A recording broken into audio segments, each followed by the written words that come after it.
All right, guys, so let's talk about the Phillies' struggles today. We talked about the Mets yesterday. They broke their 12-game losing streak in Juan Soto's first game back. Hopefully that's a sign of good things to come. Maybe the Mets' whole offense can just, form into some sort of shape around Juan Soto. But I don't know. I think the Mets are in for a very long season this year, and the Phillies could be in for a very long season. And that's what's shocking about the Phillies is the Phillies I think had higher internal expectations than the Mets did. The Phillies are a long-running contender who've been to a World Series already, and to me, that's kind of the theme right now of the Phillies, weirdly, fatigue.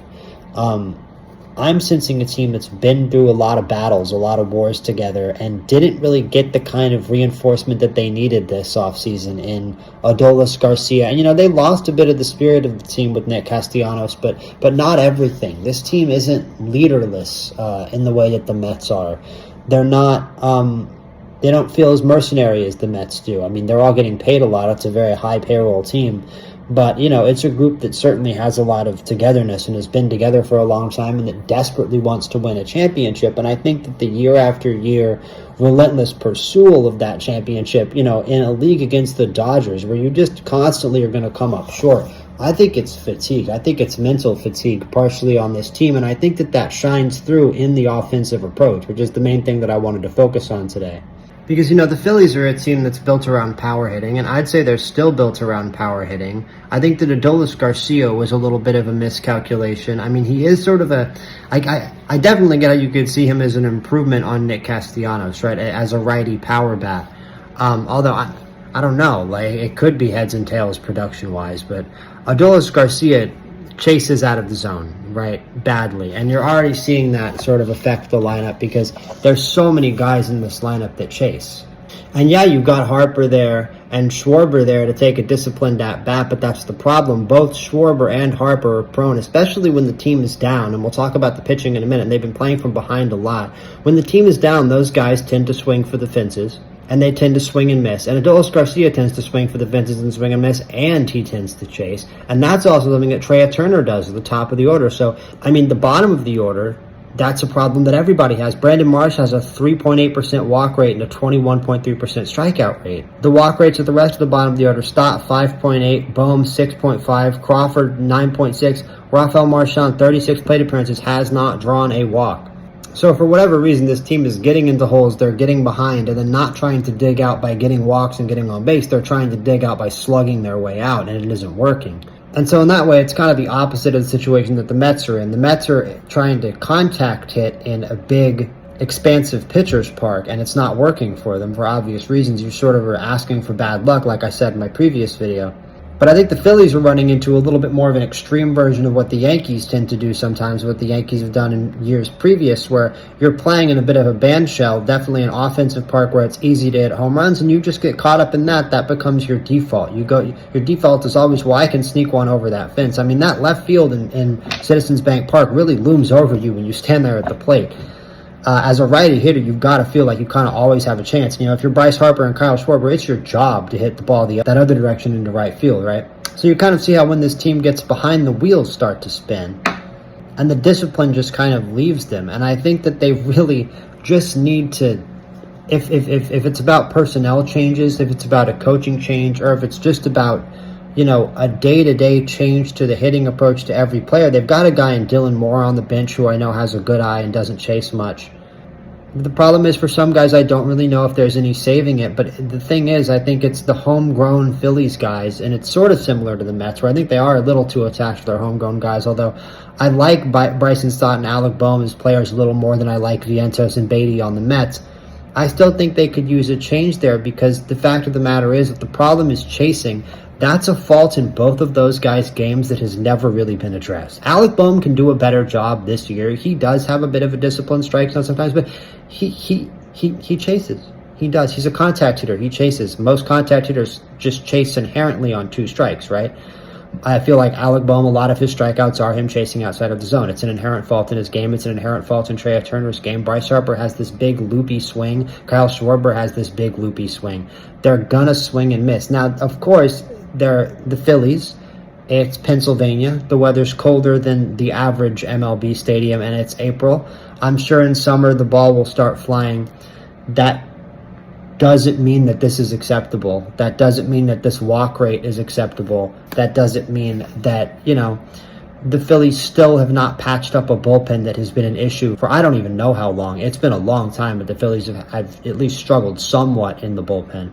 And they have a really projectable rotation, right? You can also be very optimistic about their rotation.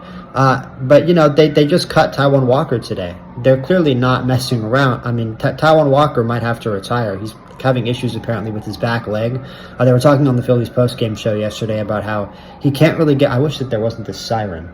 They were talking on the Phillies postgame show yesterday about how he can't really get the ball down because he can't really straighten out his back leg. I mean, Taijuan Walker is a very long-tenured veteran, one of the longer-tenured starters in major leagues, and has always been a dedicated starter. So he's had a very, very long career, and it must be really hard for him because you have to imagine when you're a pitcher, you spend most of your time worrying about your arm and the health of your arm and your shoulder and your elbow. And, to have your career end because of your legs. I mean, a lot of athletes have their careers come to an end because of a leg injury, but it sucks for a pitcher to have your career end because of your leg, because essentially you can't launch off correctly and he can't get the ball down.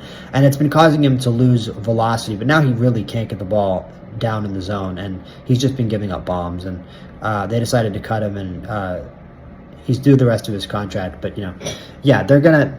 I would assume with how willing they were to cut him that the Phillies have a plan to fill that spot in the rotation that they're going to pretty aggressively move on here. But, I'm not optimistic for the Phillies or the Mets this season, to be honest with you, because the NL East is a very good division. You have to deal with the Braves. Both the Nationals and the Marlins, honestly, can beat you on a given day. They're not awful teams. James Wood on the Nationals is an incredible player. I think he's going to be one of the better players in the league in 5 years. I think he might even be the best player in the league. Well, Ohtani is still going to exist. But, James Wood could be sort of like a lefty Aaron Judge. He's not as tall, but he's a really, really good player, man. And the Marlins have a really, really respectable team for, the means that they have. And it's honestly kind of embarrassing for the Phillies and the Mets how much money they spend to be behind, a still sort of rebuilding Nationals team and a supposed to be fully rebuilding Marlins team. That, they still are fully rebuilding basically, but they could come out and just beat the Phillies and just beat the Mets on a given day. And you guys know that I'm right. So these teams are going to be under pressure, especially from the Braves. And just in the National League, the National League Central is very good this year, apparently. Every team in the NL Central is over 500 right now. They're going to have a hard time, clearly, this year, winning games and getting back in the race in a hard division and just a competitive league. But at the end of the day, I think that the Phillies have a bit of a better chance than the Mets because, like I said earlier in the video, I think the main factor for the Phillies here is fatigue. And I think they could really use some players who are hungry to win. They should look around the league at players. They should look around the league for players who, maybe are ready to ring chase. They need to find some ring chasers and give them another shot at a run because they need to inject some new hunger into this team, whether that's for this year or for next year. Because, I think the Phillies and the Mets both might have an okay opportunity here as organizations with a lot of resources to sort of say, okay, this really might not be our year this early. Let's make a 2-year plan, right? Let's make a 2-year plan to try to have the best shot to be the best team possible in 2027 and be the best team we can in October 2027 instead of in October 2026, because we've probably fallen too far behind already. Now, I think that the Mets are in a little bit better of a spot because, again, the Phillies are such a veteran team with so many resources. But I want to see a lot of resources dedicated to that bullpen. I want to see at least Stott or Bohm gone, to be honest with you. It's tough to say, but, if the team is this bad, what's the point? If you're battling for last place, it's just like what I said with the Mets, with Beatties and Vientos. Why go on like this? Why go on like this? If you can find an infielder who can scrap together a tough at-bat, you owe it to yourself. Because the truth is, having a bottom of the lineup that's more sort of tailored toward contact and a top of the lineup that's more likely to walk and more likely to get on base, which is clearly the structure of this Phillies lineup, that's a fine idea with Vientos and Beatty, right? I mean, Bryce Harper wasn't originally a Philly. Trea Turner wasn't originally a Philly. this team isn't really built through free agency, but it's also not necessarily a team that was built exclusively through the draft. And the players that they got through the draft aren't their best players. And I think the front office has to look at themselves at some point and say, okay, maybe it's time to view these guys that we drafted in the late 2010s who we've brought up through our minor leagues, and Bryson Stott and Alec Bohm, who've become respectable everyday major league players. It's okay to view them as trade assets. It's okay to view them as, hey, who else in the league could use, an under 30 infield bat? There are teams that have demand for that. And I think the Phillies could move on from Bryson Stott or move on from Alec Bohm and find a hitter who brings a little more discipline, and that combination of discipline and power that Nick Castellanos was a chaser, but they're clearly missing it in this lineup with Adolis Garcia. And Adolis Garcia works best when he's able to attack. And he's extremely dangerous, like he was in the Rangers lineup when he's surrounded by disciplined hitters. And right now, with Brandon Marsh or Bryson Stott or whoever hitting behind him, that just doesn't work. And again, Trey Turner and Kyle Schwarber and Bryce Harper, they all work very well when they're attack hitters. And right now, it feels like when the Phillies get behind, they get stuck in attack mode. And that's a really bad place to be. So yeah, that's my thoughts on the Phillies so far this year. I'm not very optimistic on either of these teams here at the bottom of the NL East. I think that they had substandard, subpar off seasons. And I think that part of it is that teams don't really let their players go to free agency like they used to, especially hitters. I think it's getting harder to build an offense really through free agency, because the really good players that get brought up by an organization that aren't necessarily on that super contract level, because when you're on that super contract level, you're going to go to free agency, right?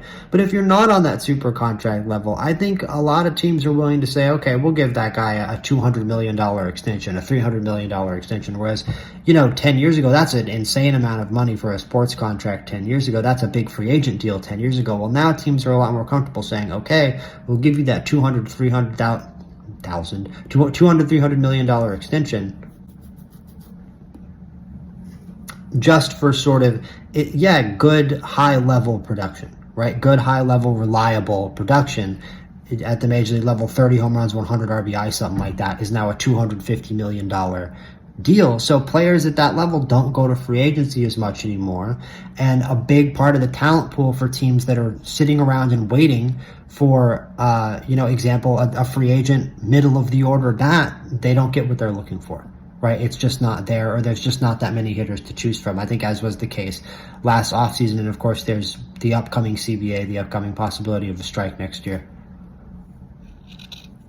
as well, sort of messing with the whole contract situation in the MLB. But that's my thoughts on all that. So like and subscribe for more baseball content. Let me know what you guys think about the Phillies and how you guys would improve the Phillies. Or let me know how you guys would improve the Mets, or how you guys think the Phillies and Mets can get back in the race. And I will be back very soon with more baseball content. Peace out, you guys.